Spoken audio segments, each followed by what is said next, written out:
There certainly is a lot of excitement about the possibility of two new stadiums for the Bears and the White Sox, but some are questioning where that money is going to come from. WGN's Kelly Davis joins us to explain. Kelly.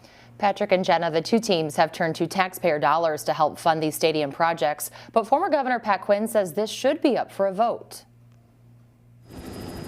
Let the people speak, the people who pay the taxes, who are the heart and soul of our city. Former Governor Pat Quinn in the city clerk's office filing paperwork to push a proposed ordinance. Very good. Voters come first. He wants voters to decide if tax dollars should be used to foot the bill for sports stadiums. All over the country, when sports stadiums are proposed in different cities, people have a chance to vote in a referendum on whether that's a good idea.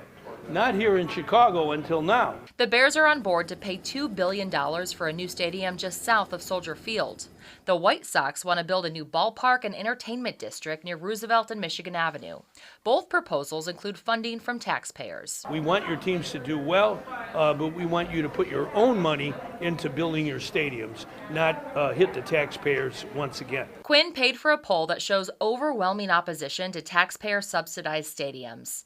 Of the 448 voters surveyed, nearly 66% are opposed to it, with majority of those people calling themselves strongly opposed. Roughly 25% support it, with only 10% saying they're strong supporters. I think the people of Chicago are sports fans, big-time sports fans, but we're also fans of the taxpayer. We've got to make sure that everyday people who are living from paycheck to paycheck get a fair shake. Quinn says we've been here before and are still paying the price. This was the Bears back then.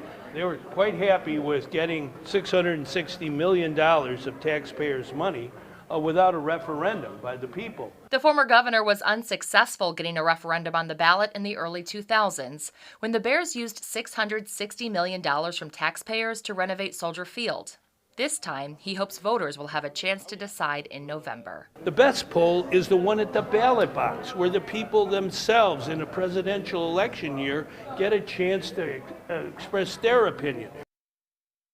This proposed ordinance will go to the full city council at their next meeting, which is scheduled for April 17th. I'm Kelly Davis, WGN News. Back to you.